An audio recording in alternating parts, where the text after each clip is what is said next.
So on that note, this question, Jess, is the final question of the episode here, and that is, can bullying cause addiction? So the answer is yes.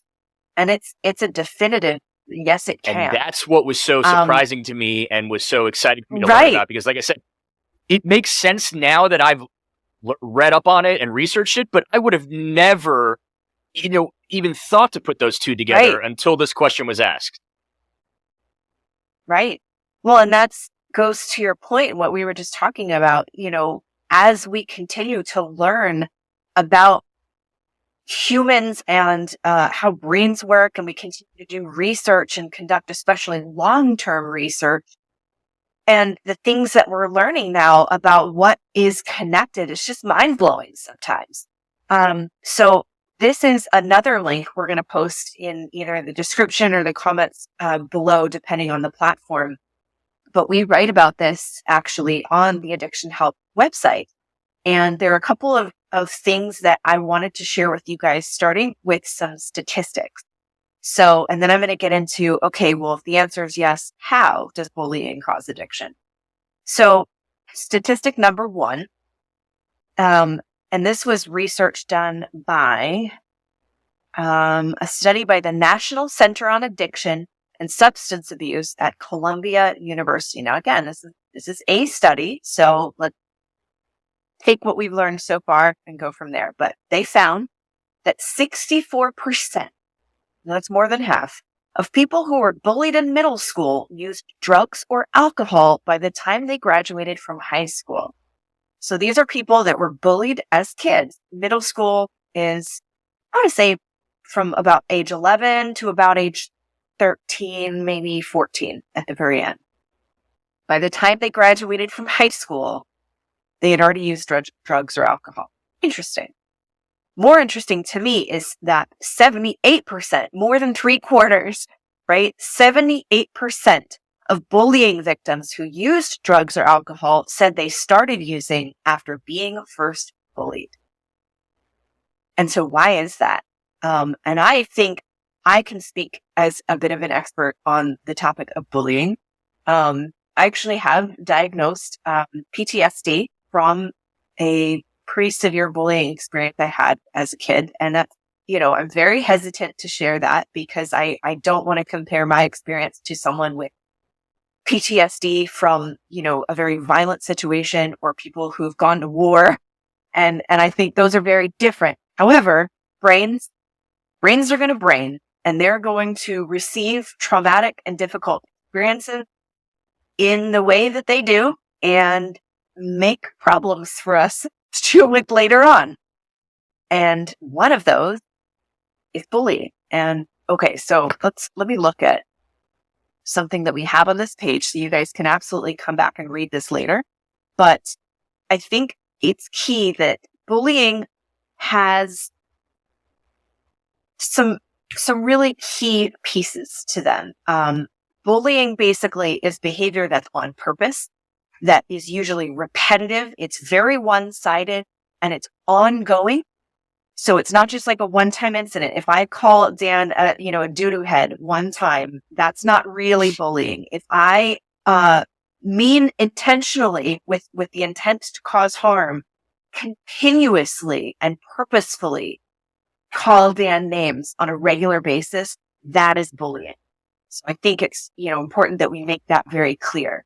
And so why does that have such an impact on kids? Well, bullying isn't just like, Dan, you're a doo-doo head every single day. It's a verbal assault, it's physical assault, it can even be sexual assault. And now with the fact that we have social media, there's cyberbullying. And like, at least when I was a kid, I could go home and it was just beginning stages of the internet. We were not connected the way that we are now. So right now, for a lot of kids, there's no escape. There's no way to get away from it. There's no way to shut it off.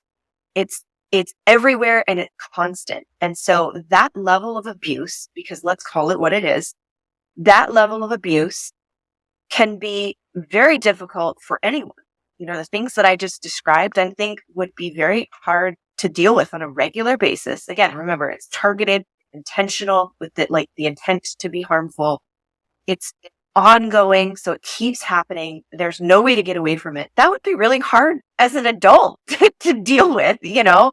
But if you're a kid, especially in middle school, particularly, that is where your brain is doing some really important, crucial development. And so if you experience that kind of trauma during that time, that teaches your brain, I am unsafe, I am unworthy, and that can translate to self-destructive and unhealthy coping mechanisms like substance abuse. And one of the key reasons for substance abuse oftentimes is to bury or deal with those uncomfortable feelings of worthlessness, of hopelessness, of anxiety, which has absolutely been tied to childhood trauma, including bullying, like anxiety disorders. I'm talking about actually your brain being changed as a result of these things happening. So the answer is yes, a mind-blowing yes, that even as an adult having substance use disorders, there is a strong chance that if you look back in that person's childhood, they experienced some pretty serious bullying. And one of our co-founders, Chris Carberg, actually has a video posted on the bullying and addiction page that we have where he shares his own story, which I think is absolutely worth a watch. And I'm not just saying that because, I'm not just saying that because he's essentially my boss. Like it is a fabulous video. So please go and watch. Dan, thoughts now that you've like learned more about this. Unfortunately, right now in kind of our society today as a whole, too, I think two categories where we're unfortunately seeing a lot of very, very targeted bullying is racially charged bullying, religious-based bullying, and then, of course, also bullying based on sexual orientation, unfortunately, very, very specifically amongst the LGBTQ plus community are being bullied and ostracized at an increasingly disproportionately high rate, which is why, unfortunately, as well, like you mentioned, they are also suffering from substance abuse and addiction at a very disproportionately high rate. But yeah, bullying in the sense and even those of us who are, like neurodivergent too, like people with mental illness, especially as kids, anything that makes you stand out really is once again, as we've evolved and grown and learned as a society just how actions, people react to certain reactions, I think just like you mentioned when you and I were growing up, listen, bullying has existed probably since the dawn of the existence of time, but I feel like when you and I were growing up, bullying was just kind of, you almost want to call it a rite of passage. Like you kind of knew, okay, I'm a sixth grader in middle school, I'm going to get picked on or bullied by the eighth graders. I get to high school, like I'm a freshman in high school, the seniors are going to pick on me. They're going to try to do pranks on me. They're going to, in our kind of, well, I say that because our generation, it was what you saw on TV and movies. Like, think about all those teen comedy movies or teen movies from back when, in the 90s and early 2000s. Like, that was just part of it. Like, you got shoved in the kid would get shoved in a locker, or he'd get pushed in the, locker room. I'm not saying it was okay. I'm saying that I think that, unfortunately, at that time, the overall view of bullying it was normalized?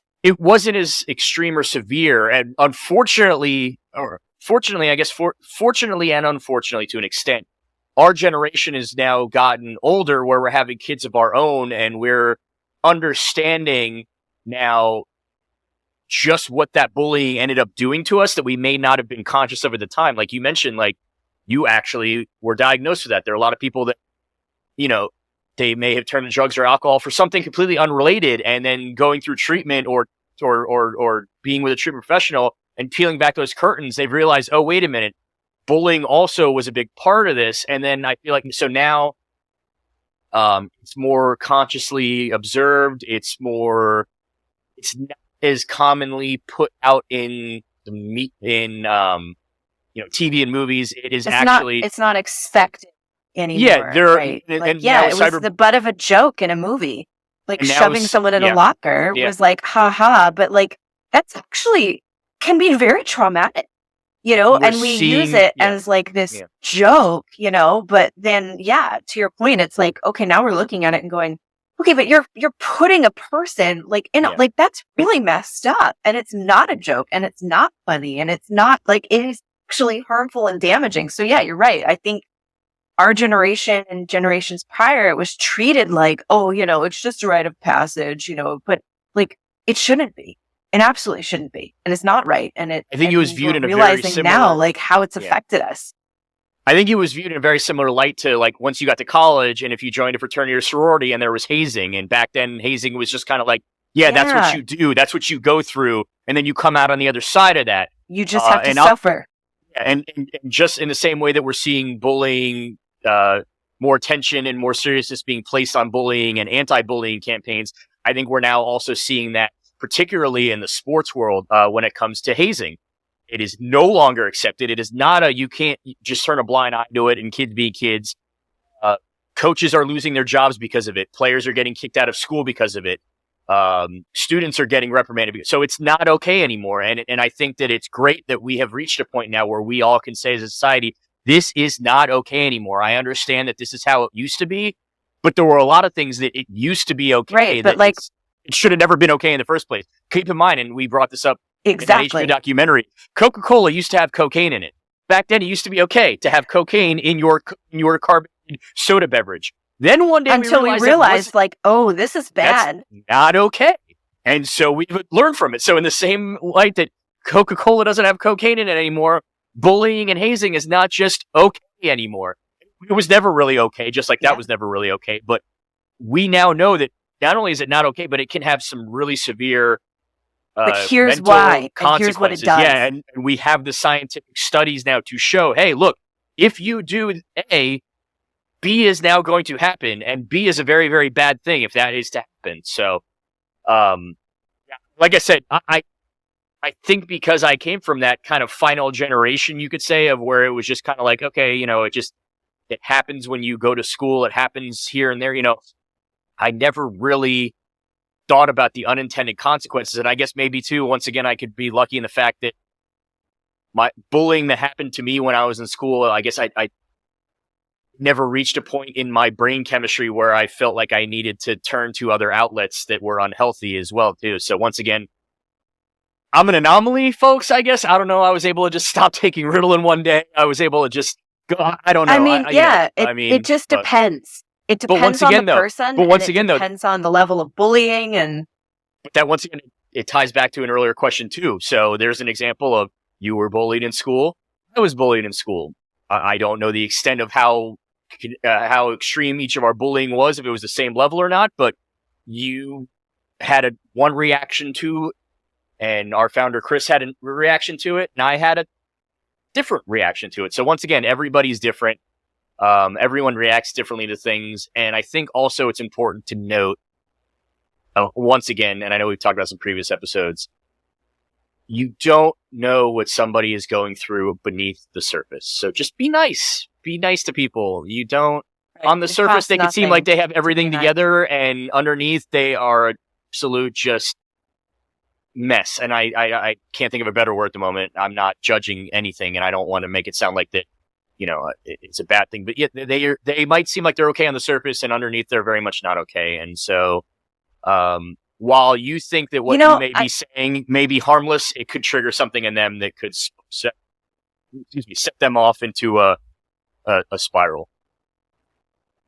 I actually have a quick little story about that before we close out. And this is the silliest thing, but I think about it still to this day. I don't remember what point in my life this was, but I was really depressed and just having a garbage day. And gosh, this is so silly, but I came to a 4-way stop, and there was an older gentleman that got there at the same time. And I don't know who had the right of way, if it was me or him, but he just looked over and he just smiled and just waved me on. And it was a nothing. It was an absolute nothing gesture. It was just somebody being like, yeah, sure, go ahead. It just cost him nothing. It was not extravagant. It was not over the top. It's something that I'm sure everybody listening has either done or seen or whatever. It was such a nothing moment. And yet I still think about it to this day because it just right in that moment, it got me like, just, like I'm welling up just thinking about it. Just brought you out of your about funk. it was like, I needed that. I needed to remember that, gosh, you know what? As dark as it is, like somebody was nice to me. And it was so small and so simple. I'll never meet that man. It was, he wasn't even doing anything over the top. He didn't even like compliment me. You hear these stories about somebody saying something nice. Like it was so small and it stayed with me for the rest of the day. And I still remember it to this day.